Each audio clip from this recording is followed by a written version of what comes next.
All right. Good morning, everyone. Happy Monday. Thank you all so much for participating in our Nearpod lesson assignment. I received a lot of positive feedback. I truly appreciate it, and I'm glad that you all enjoyed it.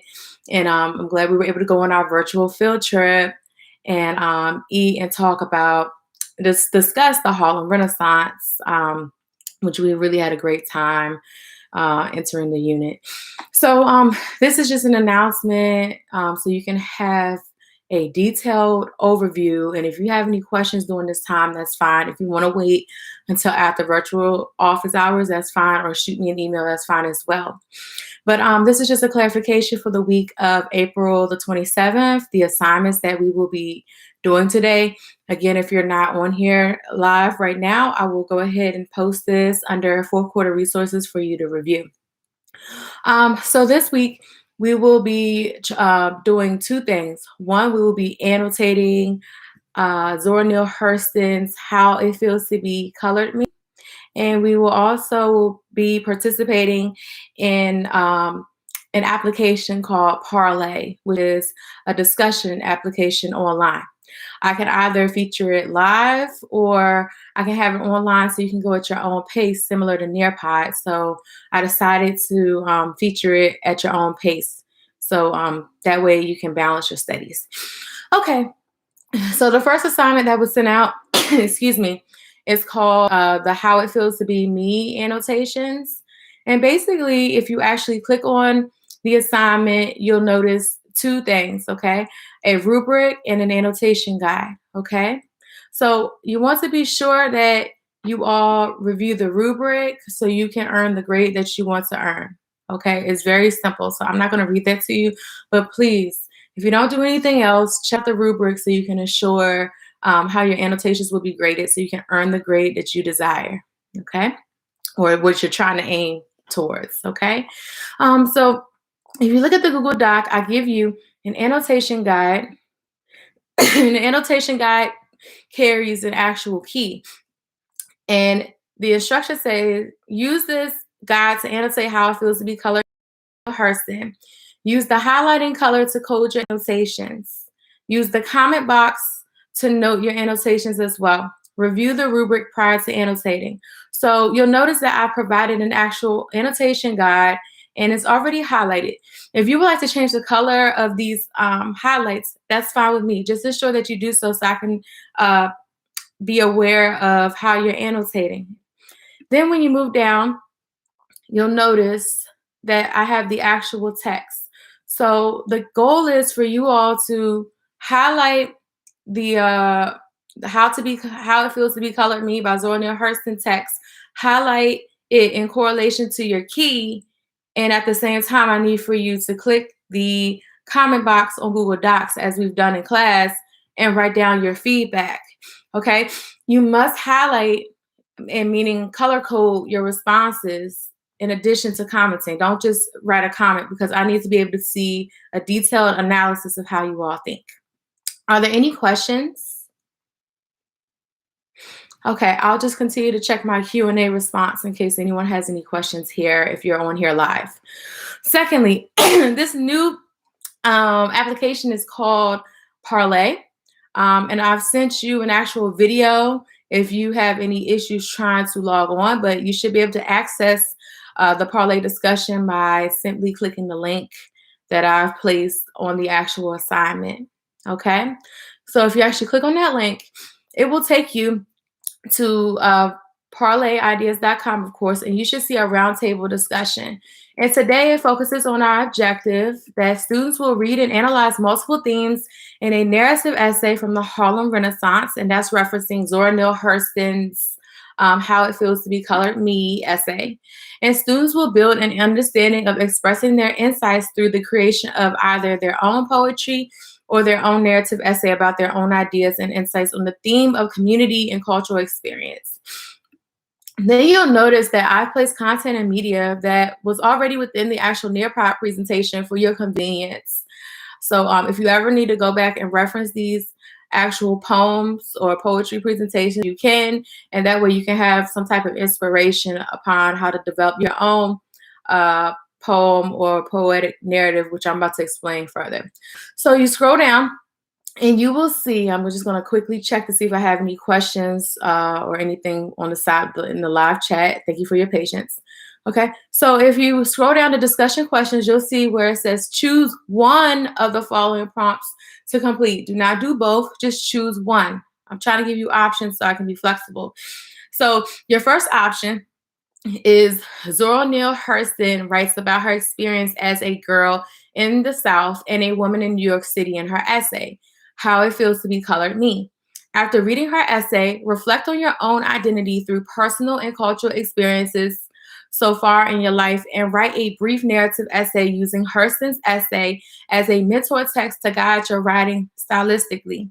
The title of your essay should follow the same format, how it feels to be blank me. Like for example, I come from an extreme country upbringing, so I may say how it feels to be country me. But you can put in whatever adjective that you want that personally describes you if you're going to choose that option. And you're just writing a story within the same format that Zora Neale Hurston wrote, except you're talking about your own personal experience. So make sure that it's something that you're interested in and something that you want to share out. So it's all on you. It's creative writing. Or your second option is number two. Writers during the Harlem Renaissance wrote poetry about their personal and cultural experiences, as you all have been exposed to last week. Select one or more Harlem Renaissance poets as your mentor poet and create your own original poetry about your own personal and cultural experiences using their style, structure, and or language choices as your motivation. Write a minimum of 3 poems. So, for example, um, when we were reading Walter Dean Meyer's Harlem, you notice that there's a lot of imagery. You notice that the format, there's a lot of short stanzas or whatnot. So you may want to reflect on how he wrote. Or when you look at County Cullen's experience or Arna Bontemps' experience, they talk about basically coming from kind of like a slavery or a rural upbringing. You may want to write in regards to like how your environment impacts yourself, things of that nature. So, I mean, it's nothing that you don't have to write exactly like them. That's not the goal. It's just you're using them as a mentor text to create your own poem, if I'm not mistaken. Okay, but you're actually going to end up creating 3 poems. Now, I'm not going to implement any rules on the 3 poems that you create because I do not want to put any limitations on you. But I want to ensure, right as of right now, that you're just putting in effort. This is kind of like our rough draft. So you want to ensure that you have 3 poems that you can pull from in regards to, how. Excuse me. So you want to have 3 poems that are legit. So if you want to make tweaks to them, you can. You don't want to just go ahead and lolly around or act as if this is all willy-nilly or for fun. But I want for you to be creative and do your own thing with it. So yes, you have to write 3 poems, but I'm not going to give you any type of stipulations. The only stipulation that I am giving you all is the fact that you do not plagiarize. If you plagiarize, I'm going to go ahead and have to give you a 0. There will be no questions, and I'll notify your parents. Okay.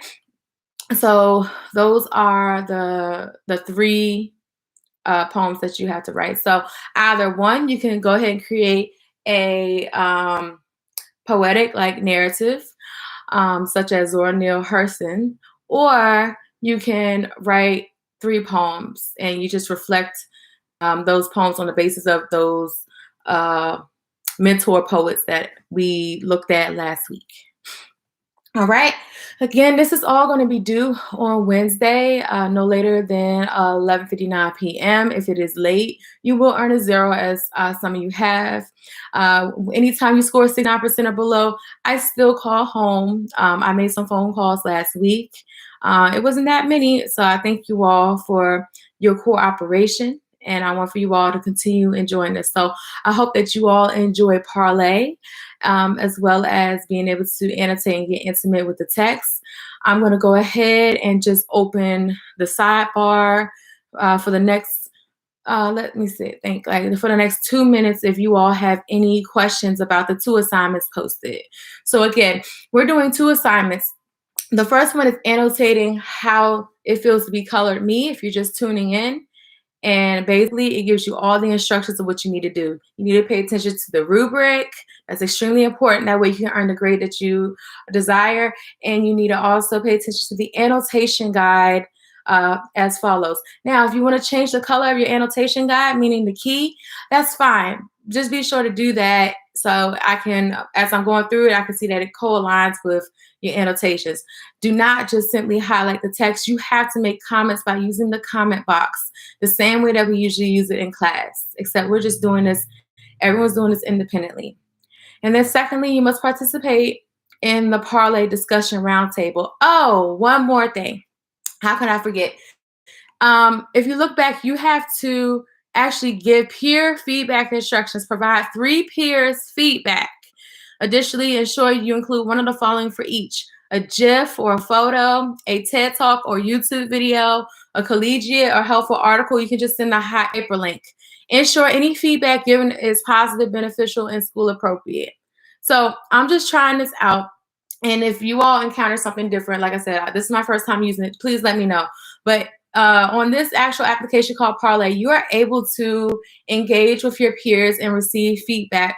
So someone may see that you have written a poem in a certain way, and they may say, hey, this would be great if you had, like, if you wrote it as a lyric poem and use this type of chorus. And they may add like how to write a lyric poem, or say like this would be great if you made this more condensed into the form of like a haiku, and they gave you a haiku link. Or they may say, I believe you should add more figurative language, and you actually give them a link towards that, or a link of maybe they're talking about their background, for example, growing up in a rural area, or growing up African American, or growing up as an only child. And you may find an article that could inspire them. So there's no limitations, but you do have to respond to at least 3 different individuals. Now, the way that I've had this group is that I've combined all the junior classes. So HIM and hospitality, you all are mixed together. So you're not just dealing with your actual, well, all of you are in the cohort, of course, but you're not dealing with your individual cohort in correlation to your pathway, but it's everyone. Okay, so everyone should receive feedback. Well, I don't see any questions in my question box, and I'm going to go ahead and prepare for my next class at 10. But again, if you have any questions or you need any help, I am here. You can call me. If I don't answer, of course, during this time from 9 until 11-ish, because I kind of log off, then you know that I'm teaching. But of course, you have your virtual office hours. They're going to be it's going to be at 2:00 p.m. today if you want to tune in. And that's fine. All right. Well, thank you so much. So don't forget, I'll say it one more time. You have your annotations that you have to do in correlation to the instructions provided. And then secondly, you have to go on Parlay, and that information is online. Ensure that you answer the discussion question, only one prompt, choose only one prompt.